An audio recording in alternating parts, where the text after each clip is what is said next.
পিছনের যে টোটাল এই জিও শিটটা দেখতেছেন, এই যেটা দিয়ে কভার করছে 150 ফিট লম্বা। এবং আসসালামু আলাইকুম, আজকে আপনাদেরকে ফার্মের একটা সুন্দর পদ্ধতি সম্পর্কে দেখাই।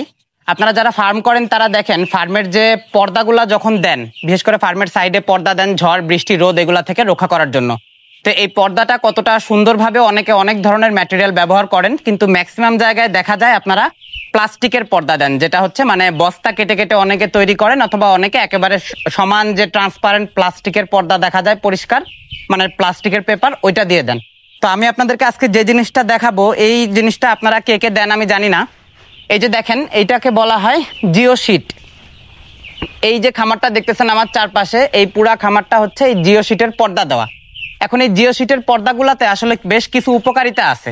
এগুলার উপকারিতা কি, আপনারা সবার প্রথমে দেখবেন এটা আসলে খরচ সাশ্রয়ী প্রথম অবস্থায়। হ্যাঁ, অবশ্যই আপনার ওই প্লাস্টিকের পর্দার তুলনায় যে অনেক বেশি দাম কম এমন না, কিছুটা বেশি, কিন্তু এটা একটা পার্মানেন্ট সমাধান। এই পর্দাটা সহজে নষ্ট হয় না। এই পর্দাটা দিলে ফার্মের আলো বাতাসের মানে আলোর যে তারতম্যটা ওইটা খুব বেশি হয় না, মানে ফার্ম অন্ধকার হবে না। তৃতীয়ত, এই পর্দাটা দিলে হবে কি, মুরগির সবচেয়ে বড় যে সমস্যাটা হয়, মুরগির বাচ্চা অনেক সময় ঘেমে যায়। আপনারা যখন প্লাস্টিকের পর্দা চতুর্দিক থেকে দিয়ে দিবেন, তখন হচ্ছে ফার্মে আর্দ্রতার পরিমাণ অনেক বেশি বেড়ে যাবে এবং বাচ্চা কিন্তু অনেকাংশে ঘেমে যাবে। এইটা রোধ করার জন্য আমরা সব সময় বলি যে প্লাস্টিকের পর্দা না দিয়ে আপনারা কাপড়ের মোটা ভারী এরকম কোনো কিছু দেন। তো সেইটার একটা বিকল্প হচ্ছে গিয়ে এই জিও শিট। এই জিও শিটটা দিলে মুরগির বাচ্চা ঘামবে না। তো এই জিও শিটটার খরচপাতি কিরকম এটা আমি একটু পরে আপনাদেরকে বলে দিব। আর আরেকটা ব্যাপার, যেটা মুরগি যখন বাচ্চা ঘামবে না, তখন মুরগির ঠান্ডাজনিত যে সমস্যাটা হয়, শ্বাসতন্ত্রের যে সমস্যা, এটা অনেকাংশেই কমে যাবে মুরগির বাচ্চা যদি না ঘামে। আর এই জিও শিটগুলা যেগুলো দেখতেছেন, এই জিও শিটগুলার প্রত্যেকটার মধ্যে আমি যদি একটা ক্লোজ করে দেখাই, এখানে এইটার মধ্যে হচ্ছে এরকম সুন্দর সুন্দর হুক দেওয়া থাকে, যেটা হচ্ছে সহজে আপনার পর্দাটা ছিঁড়ে যাবে না। এটা বাঁধাও অত্যন্ত সহজ, উপরে উঠানোও অনেক সহজ, নিচে নামানো অনেক সহজ।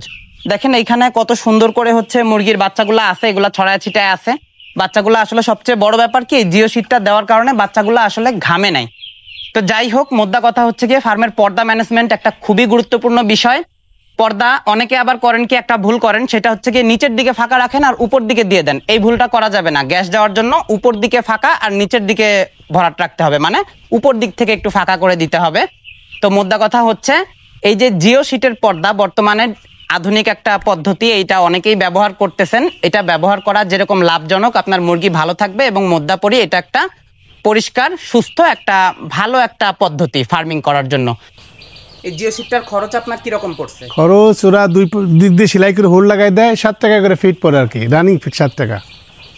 আপনার এই খামারটার হচ্ছে মানে টোটাল দৈর্ঘ্য প্রস্থ টোটাল 150 ফিট লম্বা, আর আপনার আছে হলো 20 ফিট চওড়া আছে, 20 ফিট। তো এটার জন্য আপনার টোটাল খরচ কত? টোটাল আমার 7,000 টাকা, এখানে আসা পর্যন্ত 7,000 টাকা হয়ে গেছে। আচ্ছা, তো এই যে পিছনের যে টোটাল এই জিও শিটটা দেখতেছেন, এই যেটা দিয়ে কভার করছে 150 ফিট লম্বা এবং দৈর্ঘ্যে, আর প্রস্থে হচ্ছে কত? প্রস্থে হচ্ছে 20 ফিট। এই টোটালটার জন্য ওনার করতে খরচ হয়েছে 7,000 টাকা। দেখেন, মুরগির একটা মানে 1,000 2,000-এর মুরগি, এগুলোর একটা ডোজ করাইতে গেলেও অনেক টাকা পয়সা খরচ হয়ে যায়। সেই তুলনায় কিন্তু এটা মোটামুটি বেশ কমই একটা খরচ আমরা ধরতে পারি। তো আশা করি এই টিপসটা সবার ভালো লাগবে। সবাই ভালো থাকবেন। Happy farming.